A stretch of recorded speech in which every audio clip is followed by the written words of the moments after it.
You'll upload a virus created by yours truly. Welcome to MsMojo, and today we're counting down our picks for the most iconic appearances on the stage and screen by former contestants of RuPaul's Drag Race.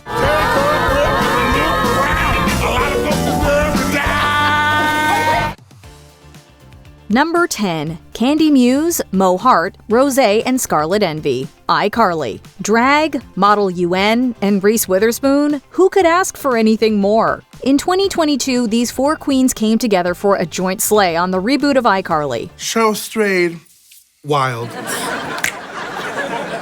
Alexa, we found a really good stylist. They played Cruella Tensions, Antihistamine, Kimmy Moore, and Lana Del Slay, queens in dire need of a look for a gala that called for outfits based on various celebrities. The only issue? They all insisted on portraying the Legally Blonde star. Now y'all just have to choose which look you want. Any preferences? Reese! What? I already pulled wardrobe. You can't all be Reese. Well, with the good enough stylist, we can. Misadventures ensue, and eventually they find themselves performing and mediating a middle school debate night while in full Witherspoon drag. Each had their own moment to shine and show off their comedic prowess, creating one of the most iconic episodes in the series.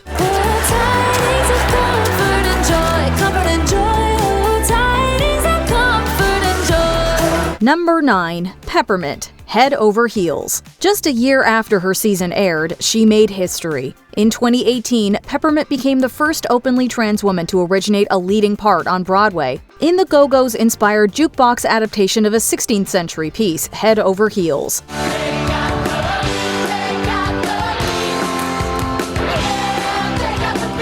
She played Pythio, a non-binary oracle that reveals kingdom-shattering prophecies and harbors an even larger secret. Our nation made strong by brilliance design. Arcadians swear. Our beat is divine. She effortlessly took on the role, commanding the stage with a dramatic flair and presence that showed just how much power her character exuded. That's not the only time she brought trans excellence to the forefront of the theater community. In 2023, she brought her talents to a transparent musical, stunning audiences as Davina. I burned all the Bibles and damn the disciples who taught me to hate myself. Number 8. Bianca del Rio. Everybody's talking about Jamie. Playing to a camera and to a live audience are two totally different beasts, but she handled both with ease. Hey, James and the Giant Peach, keep it down. You can't call me that. My parents are lawyers. Your parents are siblings. Now shut up! While her starring part in the eponymous Hurricane Bianca cemented her comedic prowess, it was her tenure on stage that proved how well-rounded she truly was. She first graced the famous West End Theater in 2019 to tackle the role of Hugo, otherwise known as Loco Chanel, in the coming-of-age modern classic Everybody's Talking About Jamie. It shows the queen in a new light, taking on a mentorship position and even helping the protagonist book his first gig. She did such a fantastic job on her first run that she was brought back in 2022 to reprise her rendition of the character in Los Angeles. Miss Haylock.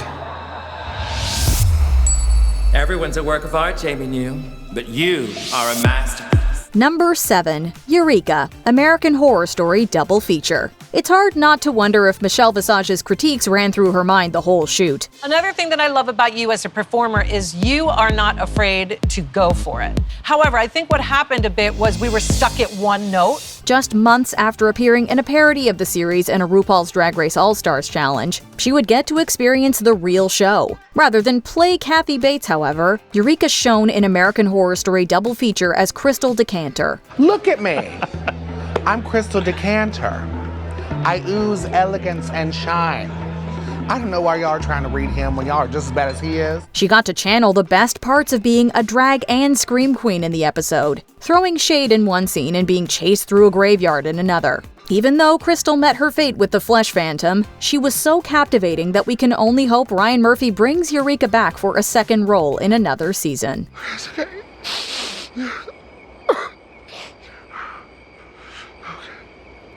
Number 6. Ginger Minj, La Cage aux Folles. Welcome to La Cage aux Folles.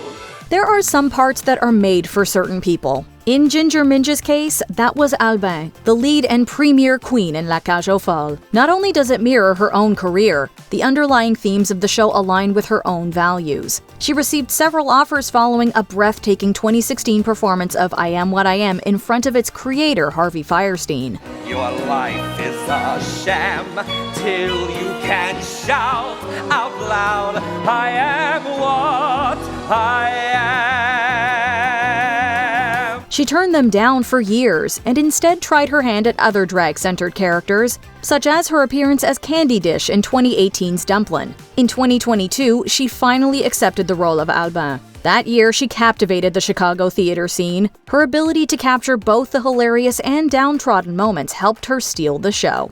For when I feel elegant, ravishing, fabulous, when Alban is tucked away and Zaza is here. Number 5. Shea Couleé, Ironheart. This casting created one of the best crossovers in the Marvel Cinematic Universe since Avengers Endgame. Their world and RuPaul's Drag Race collided during the miniseries Ironheart, when All-Star winner Shea Couleé signed on to play Slug. I don't want to toot my own horn or anything, but I'm kind of one of Madripoor's most wanted. Toot toot. The character was revamped from a generic crime lord to that of a highly skilled computer hacker and former drag queen, modernizing it in the coolest way possible. Can you get us back on with Riri? Of course I can. It's just gonna take a minute, Eddie. We don't have a minute. Her participation in the show marked the first time a drag performer had been included within the vast universe. Though she started out in a smaller part, there is a chance that she or others in the art form may get to head a superhero project of their own someday soon. What you gonna do with your Birkin bands? I'm gonna go home and open up a Michelin star restaurant lounge. Fancy. Number 4. Willam, Nip Tuck. Most of the queens on this list got their big break on screen following their time on RuPaul's Drag Race. Willam can't say the same. What do you think of this one?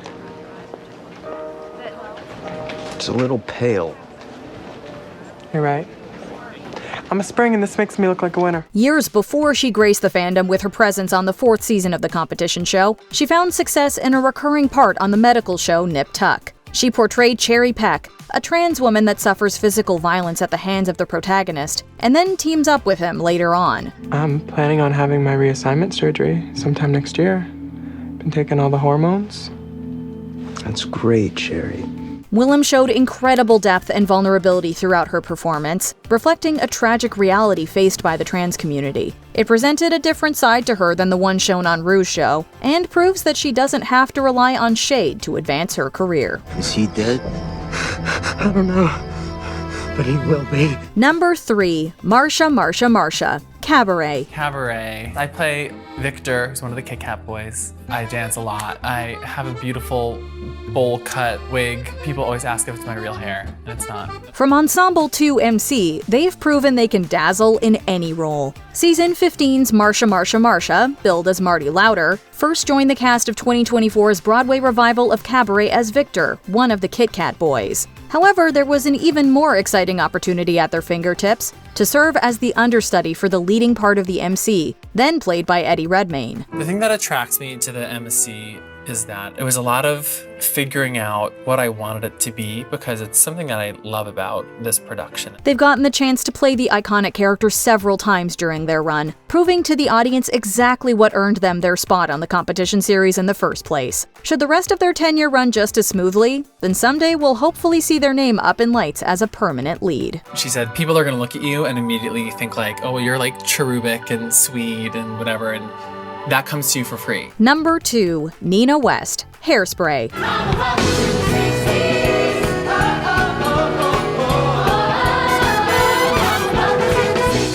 To many in the drag and queer communities, this is seen as the character of a lifetime. Edna Turnblad's larger-than-life personality and presence, along with her exaggerated appearance, have made her an ideal and consistent part for Queen since the movie first premiered in 1988. Who better to take on the iconic role than Nina West? Season 11's miscongeniality and all-around talent. You're like a broken down Chevy. All you need is a fresh coat of paint. She joined the cast of the national tour in 2021 and was able to utilize her years of experience in the art form of drag to excel at aspects like dancing in heels and padding. With those already down pat, she was able to focus on the core elements of her performance and became a critical darling in the process. You'll always hit the spot, big shot.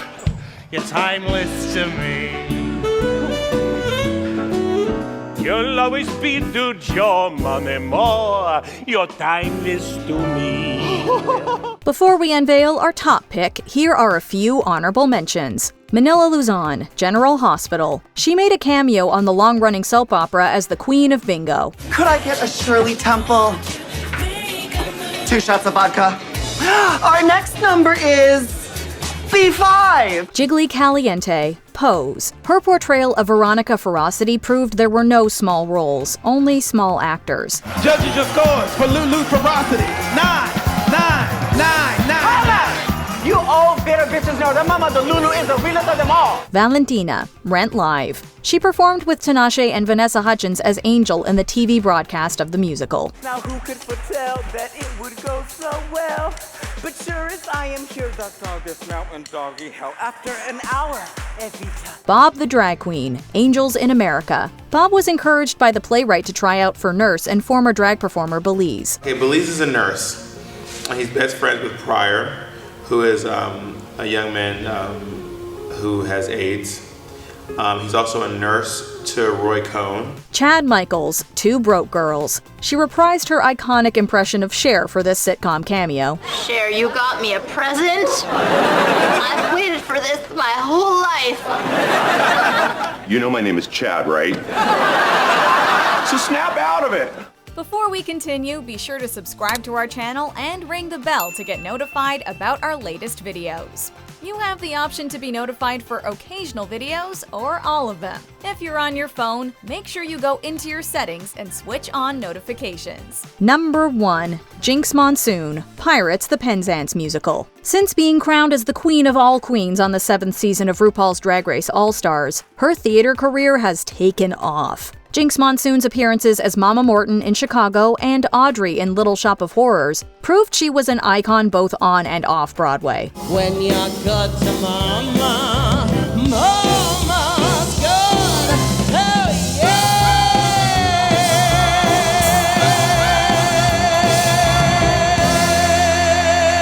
She most recently starred as Ruth in Pirates the Penzance Musical, where she was able to truly tap into her comedic and campy roots. I'm really not cut out for childcare. That situation stinks. I guess that I'm a jinx. She's shown so much in the part that she earned a nomination for her work at the Drama League Awards. Should her tenure in Oh Mary go just as well, then even more awards will hopefully be on the horizon. Come, friends, who plow the sea. Truce to navigation. Take another station. Which Drag Race queen do you think deserves a big break on the stage or screen? Let us know in the comments below. All right, who's ready for some more bingo?